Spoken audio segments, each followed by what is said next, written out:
देखो आज मुझे दिन भर में काम तो कुछ दूसरा करना था, लेकिन सुबह उठने के बाद जैसे ही मैंने मेरे मोबाइल का डाटा ऑन किया, नोटिफिकेशन देख के भाई मैं दंग रह गया। इतने लोगों ने मुझे इंस्टाग्राम स्टोरी और कमेंट्स में टैग किया ना, मैं बोल रहा हूँ यार बात क्या है। बात ये है कि मार्वल इज बैक। 1.5 साल हो गया हमको जब लास्ट टाइम मार्वल की कोई एक न्यू मूवी देखने मिली थी, और जब मूवी की हम लोग बात करते तो ये वेट और लंबा चलने वाला है, 1.5 का 2 साल भी हो सकता है। लेकिन जब इतने बड़े बड़े अनाउंसमेंट उन्होंने एक ही दिन पे ड्रॉप कर दिया ना, ठीक है मूवी के लिए वेट लंबा चल जाएगा, तब तक हम लोग सीरीज से काम चला लेंगे। और जितना फुटेज सामने दिख के आया है, ये कोई ऐसी वैसी सीरीज तो लग नहीं रही, बवाल एकदम बड़ा वाला होने वाला है।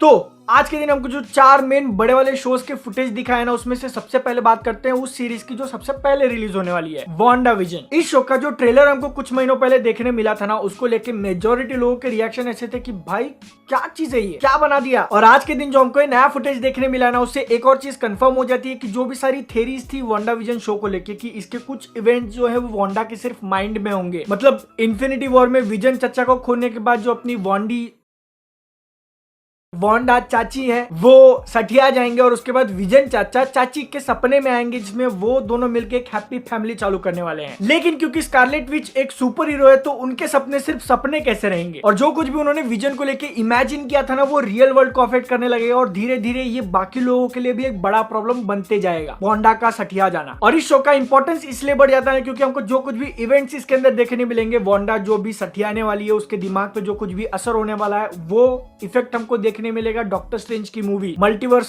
ऑफ मैडनेस में। तो अगर आप ऐसा सोच रहे थे ना यार कि ये शो मुझे उतना पसंद नहीं आया, कुछ भी दिखा रहे वो लोग, मैं इसको स्किप कर दूंगा, देखो मार्वल स्किप करने देगा नहीं, उसके चंगुल में आ चुके हो आप। अगर आगे की मूवी समझनी है तो फिर ये सब कुछ भी देखना पड़ेगा। एक शॉट जो मुझे सबसे ज्यादा इंटरेस्टिंग लगा ना वांडाविजन के इस पूरे ट्रेलर में, जिसमें माइंड स्टोन के ऊपर ऐसा फोकस किया गया है, और क्योंकि एक दूसरे शॉट में हमको विजन रियल वर्ल्ड के अंदर दिखता है, तो फिर इसकी पॉसिबिलिटी है कि वांडाविजन शो में हमको विजन वापस से दिख जाए जिंदा होते हुए। इस चीज की पॉसिबिलिटी है कि वांडा ये जो ड्रीम्स देख रही है ना विजन के साथ, उसका जब रियल वर्ल्ड में मिक्स होने लगा, तो फिर हमको एक विजन का वर्जन भी रियल वर्ल्ड में दिख सकता है, लेकिन वो ओरिजिनल विजन नहीं होगा, शायद हो भी सकता है, लेकिन इस चीज की पॉसिबिलिटी ज्यादा है कि ये जो विजन आएगा रियल वर्ल्ड में, उसको वांडा खुद अपने माइंड से कंट्रोल कर रही है। इतनी सारी पॉसिबिलिटी सिर्फ एक चीज के कारण, क्योंकि शो की जो मेन कैरेक्टर है ना, वो औरत पागल होने वाली है।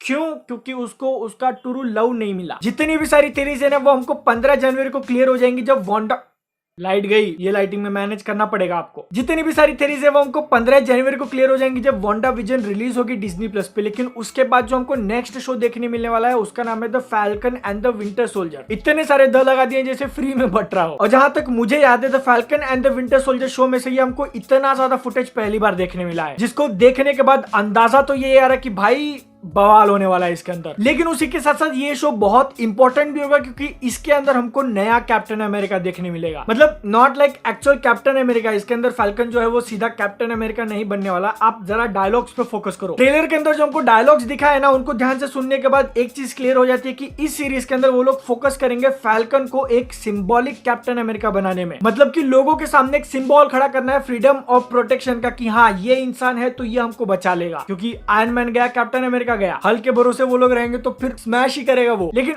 ओ भाई हल्क को मतलब क्या उन्होंने कट्टे पे डाल दिया क्या? Hashtag feeling sad for Hulk. 2021 में मार्वल जितने भी सारे शोज निकालने वाला है ना, उसमें सबसे ज्यादा एक्शन पैक तो यही लग रहा है, जिसके अंदर the falcon and the winter soldier साथ में मिलकर मिशंस करेंगे, और बुरे इंसान जो है, विलन्स जो है, उनको मारेंगे। अब ये जो मिशंस है वो हर एपिसोड में एक नया देखने मिलेगा, मैंडलोरियन की तरह, या फिर पूरे एक सीजन में एक मिशन, ये तो रुक के ही देखना पड़ेगा। लेकिन एक चीज क्लियर है कि पूरे शो का जो मेन विलन होगा वो जीमो, कैप्टन अमेरिका सिविल वॉर वाला। बात कुछ भी हो, एक चीज जो सबसे ज्यादा सर्टेन है ना, कि इसके एक्शन धमाकेदार। द फैल्कन को जो नया सूट मिला है ना इस शो के अंदर, वो देखने में तो बहुत ज्यादा स्लीक लग रहा है, लेकिन यार थोड़ा बहुत काम उन्होंने द विंटर सोल्जर के ऊपर कर दिया होता तो फिर ओ भाई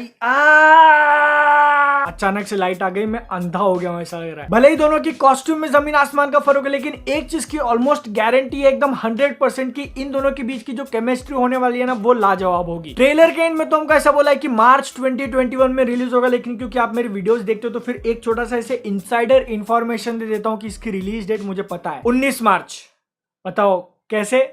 डिस्क्रिप्शन से। तीसरे नंबर पे जो शो रिलीज होने वाला है ना, उसका नाम लोकी, और इसका ट्रेलर देखते वक्त पहली बार में तो कुछ समझ में ही नहीं आया, इतना ज्यादा कंफ्यूजन। लेकिन कंफ्यूजन होना बनता है क्योंकि अभी तक हमको जितनी भी सारी इंफॉर्मेशन अवेलेबल है ना, उसके हिसाब से लोकी जो सीरीज है वो पहला इंट्रोडक्शन होगा हमको मल्टीवर्स का। मार्वल सिनेमैटिक यूनिवर्स के मल्टीवर्स के अंदर जो दूसरी दुनिया में क्या हो रहा है उसकी सबसे पहली झलक हमको लोकी के अंदर देखने मिलेगी मोस्ट प्रोबेबली। इसका सिंपल मतलब ये है कि लोकी सीरीज के अंदर जो कुछ भी होता है ना, वो मेन टाइमलाइन को अफेक्ट नहीं करेगा। तो अगर आपने इस शो के अंदर आयरन मैन को देख लेना तो खुश मत हो जाना कि हाँ भैया आयरन मैन जिंदा हो गया, क्योंकि इस टाइमलाइन का आयरन मैन कभी मरा ही नहीं था। लेकिन ये सुनने के बाद अगर आप बहुत ज्यादा इसे खुश हो रहे हो तो फिर ये मैंने सिर्फ आपको छेड़ने के लिए बोला, ऐसा होगा नहीं। अगर उन्होंने आयरन मैन को लाया भी तो दूसरा एक्टर प्ले करेगा, रॉबर्ट डाउनी जूनियर नहीं। मतलब प्रोबेबली ये बोल देता, वरना सच में आ गया तो भाई बाद में मेरी ले लेंगे लोग। एवेंजर्स एंड गेम में हमने देखा था कि लोकी जो है वो टेसराइट लेके गायब हो जाता है और वहां से जाने के बाद वो आ गिरता है एक नए प्लेनेट पे। इसमें सबसे ज्यादा इंपॉर्टेंट बात ये है कि लोकी सीरीज के अंदर जो हमको लोकी दिखाया जाएगा ना, वो 2012 का वर्जन है। मतलब जो हरामखोर था ना बहुत ज्यादा। पहली एवेंजर्स मूवी के अंदर जो विलन था ना वो लोकी, ना कि एवेंजर्स इन्फिनिटी वॉर में जो हमको एकदम बहादुर शहीद देखने मिला था ना, वो नहीं। और क्योंकि इस शो के अंदर ये भाई साहब हल्क से जस्ट ऐसे पिट के ही निकले थे, इनका दिमाग घुमा रहेगा और इनकी पर्सनल दुश्मनी है थॉर से, तो फिर इनको बदला भी लेना है। हमारी जिंदगी का एक के मकसद है। फुटेज देखने के बाद इतना तो अंदाजा आ चुका है कि लोकी जो है वो एक से दूसरे प्लेनेट पे जाएगा, दूसरे से तीसरे पे, और वहां पे लोगों के ऊपर स्कीम डालता फिरेगा, क्योंकि उसका वही स्वभाव है। लेकिन इसके ट्रेलर के एंड में जो ये वाला शॉट दिखाया ना, वो काफी ज्यादा इंटरेस्टिंग है, जिसमें वो प्लेन से गिर रहा होता है और एकदम से बायफ्रॉस्ट आता है और उसको गायब। अगेन यहाँ पे इंपॉर्टेंट बात ये है कि 2012 वाला वर्जन देख रहे हैं हम लोग, जिसमें थॉर को स्टॉर्म ब्रेकर नहीं मिला है, एसगार्ड डिस्ट्रॉय नहीं हुआ है, मोस्ट प्रोबेबली थॉर के जो पापा हैं ओडिन वो भी मरे नहीं है, अपने कैसल में बैठे हुए। तो फिर ये जो बायफ्रॉस्ट है उसको बुलाया हाइमडाल ने। तो इस बात की पॉसिबिलिटी बहुत ज्यादा है कि लोकी शो के अंदर हमको एसगार्ड, हाइमडाल या फिर थॉर देखने मिल सकता है, जो कि मोस्ट प्रोबेबली बहुत ज्यादा डिफरेंट होंगे एवेंजर्स इन्फिनिटी वॉर और एंड गेम में जो हमको दिखाया था। ये शो रिलीज होगा मई 2021। बोलो 2021 के पहले 6 महीने में ही 3 सीरीज, थिएटर चालू हुए ना हुए सीरीज तो पक्का आएगी। लेकिन वो एक ऐसा शो जिसके अनाउंसमेंट के बाद शायद लोग उतने ज्यादा इंटरेस्टिंग दिखे नहीं, उसके अंदर मैं बहुत ज्यादा एक्साइटेड था। व्हाट इफ, जिसके अंदर मार्वल सिनेमैटिक यूनिवर्स के जो मेन कैरेक्टर्स या फिर सुपर हीरोज थे ना, उनको लेके एक आधी बात वो लोग चेंज कर देंगे और फिर एक नई स्टोरी हमको देखने मिलेगी। एग्जाम्पल के लिए कैप्टन अमेरिका का सीरम अगर पेगी कार्टर को दिया होता तो फिर क्या होता। लेकिन है ना, इसके फुटेज को देखते वक्त एक बात जो मुझे बहुत ज्यादा बुरी लगी और खटक गई कि इस शो को जब उन्होंने अनाउंस किया था 1-1.5 साल पहले, तो कहा था कि जो एनिमेटेड सुपर हीरोज और कैरेक्टर्स होंगे शो के अंदर, उनके जो लाइव एक्शन वाले काउंटर पार्ट है वो खुद वॉइस ओवर देंगे। मतलब कि अगर निक फ्यूरी का कैरेक्टर हमको इस एनिमेटेड सीरीज के अंदर देखने मिलेगा तो फिर उसको वॉइस ओवर देने के लिए सैमुअल एल जैक्सन को उन्होंने चूज किया था, नाम भी डाला हुआ था। लेकिन ट्रेलर देखने के बाद लग तो नहीं रहा कि भैया आवाज उनकी है। मे भी उन्होंने ये डिसीजन बदल दिया है असली एक्टर्स को लाने के लिए, क्योंकि बजट में नहीं बैठ रहा होगा। लेकिन एक चीज जो एकदम सर्टन है ना, कि इसके अंदर का जो एनिमेशन है वो बहुत जबरदस्त लग रहा है। एक्साइटमेंट तो है, लेकिन इस शो को क्योंकि आने में अभी टाइम लगेगा तो फिर वेट करना ही पड़ेगा। और अब ये सारे अनाउंसमेंट को देखने के बाद दो बहुत बड़े क्वेश्चन रह जाते हैं। सबसे पहला कि ये शोज इंडिया में कब रिलीज होंगे, और रिलीज होंगे तो फिर क्या इनका हिंदी डब आएगा। जहां तक डिज्नी, मार्वल और इनके सुपर हीरोज की पॉपुलैरिटी की बात है ना, तो फिर उसकी कमी नहीं है इंडिया के अंदर। और क्योंकि एक सीरीज है, इसको थिएटर में रिलीज नहीं करना, डिस्ट्रीब्यूटर से एग्रीमेंट साइन नहीं करने, रेवेन्यू शेयर नहीं करना, तो फिर बहुत ज्यादा पॉसिबिलिटी है इस बात की कि सेम डे हमको देखने मिले। यूएस में जिस दिन ये डिज्नी प्लस पे रिलीज होगी, सेम उसी दिन अपने यहाँ पे डिज्नी प्लस हॉटस्टार पे रिलीज हो सकती है। और रही बात हिंदी डब की, तो फिर उसकी पॉसिबिलिटी भी बहुत बहुत ज्यादा है, क्योंकि इस वक्त तो डिज्नी प्लस हॉटस्टार का नाम उतना ज्यादा अच्छा चल नहीं रहा, खराब हो चुका है लास्ट की जो उन्होंने कुछ मूवीज रिलीज की हैं उसके कारण। और अगर उनको यूजर्स चाहिए जो कि प्रीमियम पैसा दे, तो फिर वो लोग